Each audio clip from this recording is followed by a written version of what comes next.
அன்பார்ந்த ஸ்ரீ குபேரன் டிவி நேயர்களுக்கு காலை வணக்கத்தை கிருஷ்ணன் ராஜகோபாலன் அடியேன் சமர்ப்பிக்கிறேன். பராபவ வருடம் ஒரு பொன்னான காலம். இதில் என்னென்னா, நவகிரகங்கள் நாயகராக இருக்கக்கூடியவர் குரு. அவர் இந்த வருஷம் ராஜாவாயிடுவார்.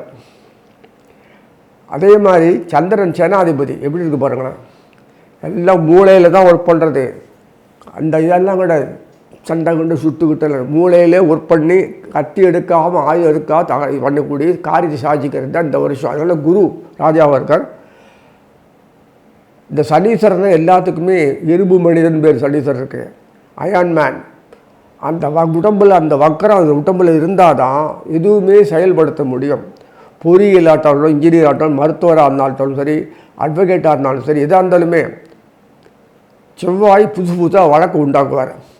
அது சால்வ் பண்ணுறதுக்கு சனீஸ்வரன் பண்ணுவான். இந்த மாதிரி நிறைய அந்த சனியை மையமாக வச்சு தான் அந்த வருஷம் ஃபுல்லாக கொடுக்கறது. அது மாதமே மீட்டிங் போட்டு நடந்தாச்சு.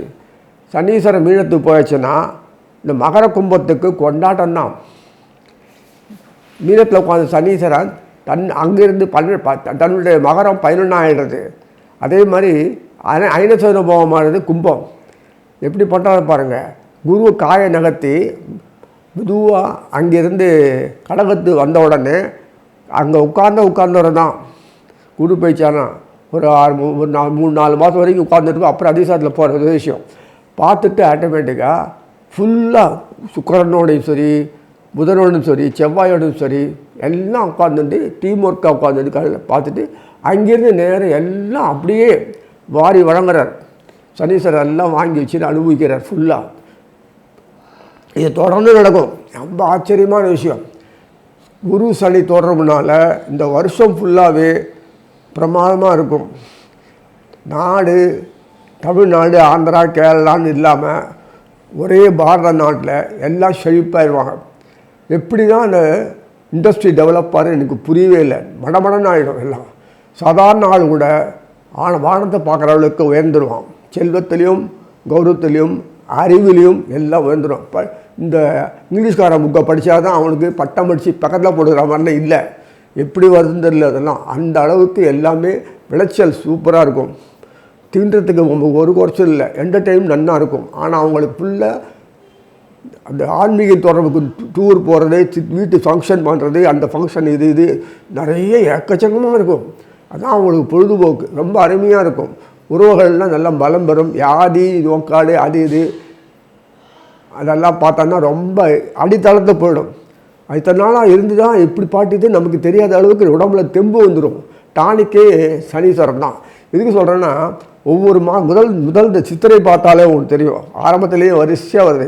சித்திரை மாதத்தில் பார்த்தாலே சனீஸ்வரன் உட்கார்ந்துருக்கும்போது ஆட்டோமேட்டிக்காக என்ன பண்ணுறாருன்னா மீனத்தில் உட்காந்துருப்பார். புதன் கூடைய சனீஸ்வரன் செவ்வாய், புதனோட செவ்வாய், புதன் செவ்வாய் ஒன்றா இருப்பாங்க. இங்கே சண்டையெல்லாம் கிடையாது. புதன் செவ்வாய் சனீஸ்வரன் அந்த குருவினுடைய சம்பந்தப்பட்ட குருவும் புதனும் வீடு மாதிரிப்பாங்க. ராசி படி முதல்லையே பாருங்கள். புதன் மீனத்திலையும் குரு மீனத்திலேருந்து 50% ராசி படுத்தின எப்படி பாருங்கள் முதல்ல. அதுக்கு பிறகு பார்த்தோன்னா பெயர்ந்துட்டான்னு வச்சுக்கோங்க. அங்கேருந்து டைரெக்டாக குருவினுடைய பாறை இருந்துகிட்டே இருக்கும். சுக்கரன் அந்த விஷபத்தில் இருக்கிற அந்த வைகாசி மாதத்தில் குரு பெயர்வார். அந்த நேரத்தில் விஷபத்தில் பார்த்தீங்கன்னா உங்களுக்கு சூரியன் புதன் சுக்கரன் ஒன்றா இருப்பாங்க. சனீஸ்வரன் 3ஆம் வாரில் பார்த்து பாருங்கள். எவ்வளோ பாருங்கள் வரிசையாக வந்துட்டுருக்கும். அதே மாதிரி மீனத்துக்கு போன பிறகு ஒவ்வொரு இந்த புதனும் சுக்கரன் பேசிட்டு சுக்கரனுக்கு இறங்கிடுவார். சுக்கரனோடு சேர்ந்து குரு சேர்ந்து அப்படியே இப்படிலாம் ஒவ்வொரு சமயத்தில் இருக்கும்போது அதிசாரத்தில் போனால் கூட அந்த பின்னாடி சனீஸ்வரன் இந்த குருவினுடைய பயிற்சி பிறகு அதிசாரத்தில் போவார். குரு அதிசாரத்தில் போனால் கூட உங்களுக்கு பொறுத்த பின்னாடி அந்த செவ்வாயோடு சேர்ந்துடுவார். பாம்பில் போய் மாட்டிட்டார். பாம்பு சர்வன் செக்யூரிட்டி. அந்த முன்னாடி செவ்வாய் டைரெக்டாக 8ஆம் வாரில் தொடர்பு கொள்வார் குருவோடு. இப்படிலாம் அது ஒரு அமைப்பு இருக்குது. இந்த பிரச்சனையும் இல்லை. அதனால் இது இந்த வருஷம் ஃபுல்லாக நிறுத்தும். சனீஸ்வரன் வக்கரமானால் கூட பிரச்சனையே இல்லை. சுகமாக அனுபவிக்கிறார் இந்த காலத்தை. ஏன்னா இது சனீஸ்வரனோடு சம்மந்தப்பட்ட 2 ராசி இதுக்கு பார்த்தீங்களா, கும்பம் மகரம் ரெண்டுமே எங்கேயோ உயர்ந்து போயிடுவாங்க. அதே மாதிரி பூர்வ புண்ணியாதிபதி கொண்டக்கூடிய இந்த துலாம் இருக்குது பார்த்தீங்களா சனியை, அவன் பார்க்கணுமே எப்பேற்பட்ட எப்படி இருந்தாங்க துலாத்தில், எப்படி ஆகிட்டாங்க பாருங்கள். இந்த 3 ராசி ஆச்சரியமாக இருக்கும். துலா எப்போதுமே கொஞ்சம் டல்லு தான், ஆனால் அது இம்ப்ரூவ் ஆகிடும். எப்படி இம்ப்ரூவ் ஆகுதுன்னு நமக்கு புரியலைன்னா, காலசக்கர சோற்றத்தில் சனீஸ்வரனுக்கு இந்த மகத்துவம் கொடுத்ததுனால வந்த விளைவு, உழைப்புக்கு அறிவுக்கு திறமைக்கு கொடுத்ததுனால நாடு வளம் உயர்ந்தது. வரப்புயர வாயு உயர அது வந்தாமல் சொல்லுவாங்கள்ல, அது வளர்ந்தது என்ற இந்த நல்ல ஒரு அதிசயமான ஒரு காலகட்டத்தில் நான் உங்களோட சேர்ந்து ஷேர் பண்ணிக்கிறேன். அன்பார்ந்த தனுசு ராசி நேயர்களே, புது வருஷம் பராபவ வருஷம் ஒரு பிரகாசமான வாழ்க்கை அமைப்புகளை தரும் என்றது எந்த விதமான ஐயமும் இல்லை. ஏன்னா குரு தற்போது மிதுனத்தில் இருக்கார். வைகாசி மாதத்துக்கு வந்துடுவார். மே ஜூன் ஏப்ரல் மே அப்படி வரக்கூடிய இந்த வைகாசி மாதத்துக்கு இறங்கிடுவார். அதாவது ஏப்ரல் மே ஃபஸ்ட்டு ஹாஃபு அது வந்து சித்திரை மாதத்தில் வருது. மே அண்ட் ஜூன் வரக்கூடிய வாரம் வைகாசி மாதம் நீங்களே உங்களுக்கே தெரியும். அதில் பிரகாசமான ஒரு அமைப்பில் வருது. கடகத்துக்கு வந்துட்டாருன்னா 8ஆம் வீடு அதிபதி அப்படின்னு சொல்ல, 8ஆம் வீட்டில் உட்காந்துட்டாருன்னா குரு 8ஆம் வீட்டில் உட்கார்ந்ததுனால என்ன, ராசி அதிபதி 8ஆம் வீட்டில் உட்காந்துருக்காரு. எங்கே உட்காந்து அங்கேருந்து தானே செயல்படுவார். அங்கேருந்து 2ஆம் வீடு பார்க்கக்கூடிய மகரத்தை பார்க்கும்போது 2ஆம் வீடு குடும்பஸ்தானத்தை தான் பார்க்கணும். என்ன சம்பாதித்து இருந்தாலும் குடும்பத்துக்காக தானே எல்லாமே. கஷ்டமோ நஷ்டமோ நம்ம குடும்பத்துக்காக தானே எல்லாமே. என் குடும்பம் நல்லா இருக்கணும், அதெல்லாம் கஷ்டப்பட்டாலும் பரவாயில்ல அப்படின்னு சொல்கிறாங்க. ஏன்னா அந்த வீட்டில் குரு உச்சமாகறாரு.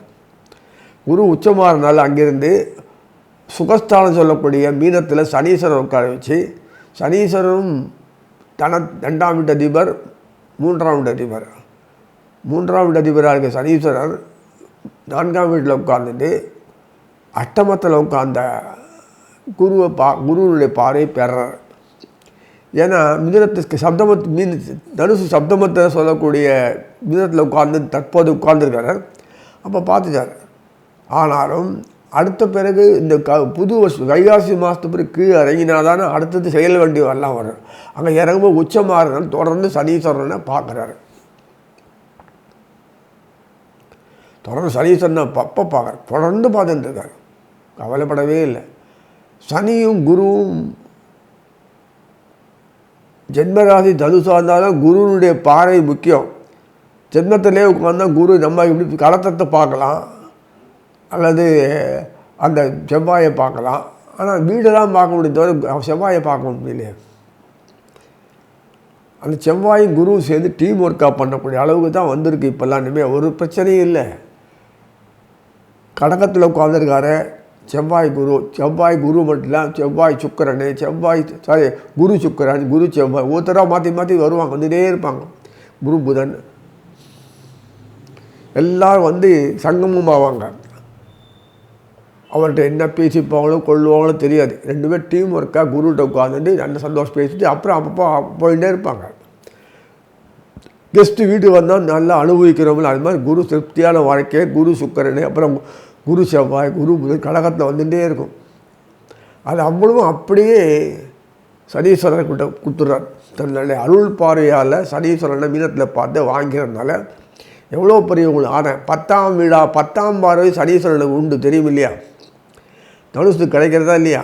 அவ்வளோ அப்படியே வாங்கி டிரான்ஸ்மிட் பண்ணுறார் தனுசுக்கு. எவ்வளோ அழகாக இருக்கு பாருங்களேன், அட்டகாசமாக இல்லை? அதனால் தனுசு ராசி நேயர்களுக்கு ஒரு ஸ்மூத் சைலிங் லைஃப்பில் இருக்கணும் வாழ்க்கையில். இந்த ஸ்மூத் சைலிங் இத்தனால இல்லை. வறுமை, வேதனை, நோயாட்டம், அச்சிச்சு இதெல்லாமும் சூன்யமான லைஃபே. வெற்றிடம், சூன்யம்னா வெற்றிடம்னு அர்த்தம். வெற்று வாழ்க்கை, ஏதோ காலம் ஓடுறது, இந்த அங்கலாய்ப்பு, இதெல்லாம் பொண்ணுக்கு இந்த வருமானம் வாழலாம் அதிகம் எதிர்பார்க்க மாட்டாங்க. ஏதோ வருமானம் இருந்தால் போதும் பொண்ணை கல்யாணம் கொடுப்பாங்க. ஏதோ வருமானம் இருந்தால் போதும் பொண்ணை இவங்க பிள்ளை கொடுப்பாங்க, எதிர்பார்க்குறதெல்லாம். இது மாதிரி தான் வாழ்க்கை. எளிமையான வாழ்க்கையில் இருக்கிறத கொண்டு சந்தோஷமாக வாழ்க்கை அமைப்புகளை உண்டாக்கக்கூடியவங்க தனுசு ராசி நேயர்கள். மீனராசினியர் அப்படி தான். தனுசு ராசி நேயர்களுடைய பெரிய அனுகூலம் என்னென்னா, எப்படி இருந்தால் நிலவை சமாளிக்கக்கூடிய ஒரு ஆற்றல் அவளுக்கு உண்டு.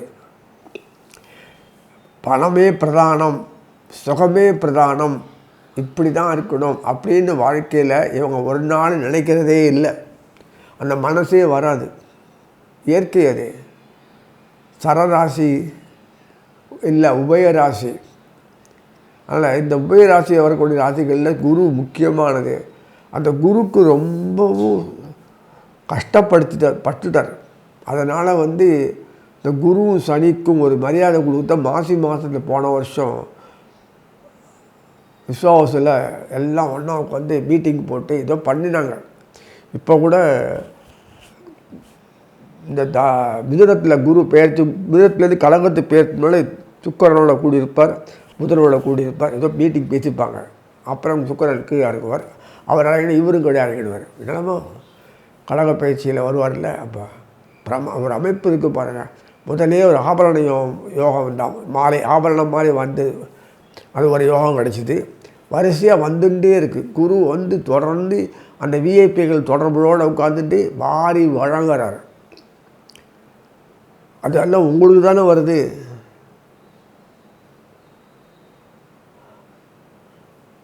வெளித்தொடர்பு நிறைய கிடச்சி நிறைய கொடுக்குறார். சந்திர வீட்டை தான் ஒரு உச்சமாறார், அங்கேருந்து கொடுக்குறார். அப்புறம் 9ஆம் வீடு வந்துடுறார், சிம்மத்தில் கொடுக்குறார், இல்லைன்னு சொல்லலை. அப்போ செவ்வாய் வந்துடுவார். இப்போ செவ்வாயோடு சேர்ந்து ரொம்ப ஜாலியாக இருப்பார். சிம்மத்தில் கடகத்தில் வரும்போது அது சுக்கரன் புதன் எல்லாம் வந்தப்போ கடைசியில் செவ்வாய் வருவார். அதுக்கு முன்னாடி செவ்வாய் மீனத்திலிருந்து அங்கிருந்து தொடர்பு கொள்ளக்கூடிய பாக்கி கன்னிக்கு வருது. கண்ணில் சுக்கரன் மௌனே தொடர்பு கொள்வார். அது அப்படியே மீனத்துக்கு சனிக்கு போகும். இப்படிலாம் இருந்து ஒரு பெரிய இது. அப்புறம் ஜாயம் முன்னாச்சுன்னா அங்கேருந்து ரொம்ப பிரமாதம். செவ்வாய் உங்களுக்கு முக்கியம் இல்லையா? பூர்வ புண்ணியாதிபதி, ஐனசேன போகாதிபதி. செவ்வாய் தொடர்ந்து 8ஆம் வீட்டிலேருந்து வந்தால் என்ன அர்த்தம்னு சொல்லாதீங்க. எங்கே இருந்தாலும் உங்களுக்கு வேண்டியது கிடைக்கிறதா. அங்கேருந்து தொடர்பு கொண்டு சனியை தொடர்பு கொண்டு நம்ம காரியம் ஆகணும். சனீஸ்வரன் தயவு இல்லைன்னா ஒரு இன்ச்சு கூட ஒரு காரியம் நடக்காது. எல்லாம் அப்படியே நின்றுடும், பாழாயிடும். அது சனீஸ்வரன் அயான்மேன்னு பேர். அதுக்கு என்ன உண்டோ நல்லா கவனித்தாதான் எந்த தொழிலும் நடக்கும். மரியாதை கொடுக்கணும், செயல்படுத்தணும். ஏனோ தானோன்னு இப்படி இருந்தேன்னா அப்படியே போடும், ஜீரோவாயிடும், தரித்திரம் கூடி போகும். ஆரோக்கியம் வேணும்னா மனசு உள்ளம் செயல்பாடுன்னா சந்தோஷமான எளிமையான வாழ்க்கையில் வாழ கற்றுனா தான் சந்தோஷம் வரும். ஆடம்பர வாழ்க்கையில் ரொம்ப சந்தோஷம் மண்ணா இருக்கிற மாதிரி இருக்கும். அப்படியே காலை வாரி விட்டுருவான். சனீஸ்வரனுடைய பெரிய பழக்கம் என்னென்னா, எவனையும் தலை தூக்க விட மாட்டான். உழைப்பினால் வேணால் வரலாம் தவிர வேறு வழியில் குறுக்கு வழியில் போய் பண்ணி சம்பாதிச்சு ஏறி வரலான்னா அப்படியே லங்கால பிடிச்சி இழுத்துருவான். அதான் லாட்ரி டிக்கெட்டில் ஒருத்தன் பணக்காரன் ஆகணும்னா எத்தனை பேர் போண்டி ஆறான். கெட்ட பழங்களுக்கு குதிரை, ரேஸ் குதிரை, குடி கூத்து, இதெல்லாம் கேம்பிளிங், இது ஆடுறான், சீட்டு ஆட்டம், அதெல்லாம் பாருங்களேன். சனீஸ்வரன் உள்ள பூண்டான்னா அம்பேல் தான். தெருவில் பஞ்சபாண்டவர் தெருவில் போய் நின்று கதையாக தான் மகாபாரதத்தில் நாசமாகிடுது. சத்திரியம் போய் எங்களாம் கேம்பிளிங் ஆடலாமா? என்னத்துக்கு ஆகும்? லூசு மாதிரி ஆடிட்டு கோட்டை விட்டு தாரம் பண்ணிட்டு தண்ணியே இழந்து இது மாதிரிலாம் இருந்திருக்காங்க. இல்லைன்னா இப்படிலாம் வராது. அந்த அளவு கொண்டு போயிடுவோம். தரித்திரம் பிடிச்சி சனீஸ்வரம் மொத்தம் நினச்சிட்டான்னா அவ்வளோதான்.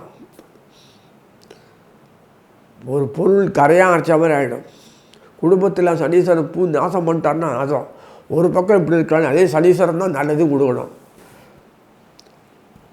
ஆரோக்கியமான உடம்பு பேச்சு பண்ணி எதிர்த்து நிற்கக்கூடிய ஆற்றல் வரணும்னா மனசு உள்ளம் செயல்பாடுன்னா ஆசைகளை அறவே இருக்கணும், பற்று நீக்கணுமா. அது எப்படி? இது பற்று நம்ம நீக்க தயாராக இருக்கும், ரிஸ்க் எடுத்துக்கிறது இல்லை. ஆனால் அது நம்மளை பற்றிடுவேன் எவ்வளோ இருக்க. அது பற்றிச்சுன்னா சம்ஸ்கார சாகத்தில் மூழ்கி போய் என்ன பண்ண தெரியாமல் எத்தனையோ திண்டாடுறாங்க. சனீஸ்வரனுடையது ஒரு பக்கம் நன்னா இருக்குன்னா ஒரு பக்கம் இப்படி, அதே குருனுடையது ஒரு பக்கம் நன்னா இருக்கு, இன்னொரு பக்கம் இயலாமை ஆக்கிடுவார். நீ எப்படி போனாலும் இப்படி இருக்கணும்னு ஒரு கண்டிஷனில் குரு வச்சிட்டாருன்னா உங்களால் ஒன்றுமே பண்ண முடியாது. ஏறாது, மண்டல் எதுவுமே ஏறாது, வித்தைகள் ஏறாது. அப்புறம் என்ன பண்ணுவீங்க? ரொம்ப கஷ்டம். சனிக்கும் குருக்கு இது ஒரு விஷயத்தில் சனீஸ்வரன் கணக்கு கரெக்டாக இருக்கும், கால்குலேஷன் ரைடர் இதெல்லாம் சொல்கிறாங்களே தியரிட்டிக்கல், அது சொல்லும்போது அந்த சூத்திரம் ஃபார்முலா ஓவும் சனீஸ்வரன் தான். அவன் போடுவான், செயல்படுவான் தவிர அந்த ரிசல்ட் அவனுக்கு பயன்படாது. அதுதான் சனீஸ்வரன். எப்போதுமே அடிமை தொழில் சொல்லக்கூடியவர் தான் சனீஸ்வரன் இருப்பாங்க. அதனால் எப்போதுமே என்ன முதலாளியாக இருந்தாலும் அந்த அடிமை தொழில் மாதிரி அவனும் உட்காந்து பார்ட்டிசிபேட் பண்ணிப்பான், சம்பளம் வாங்கிப்பான்.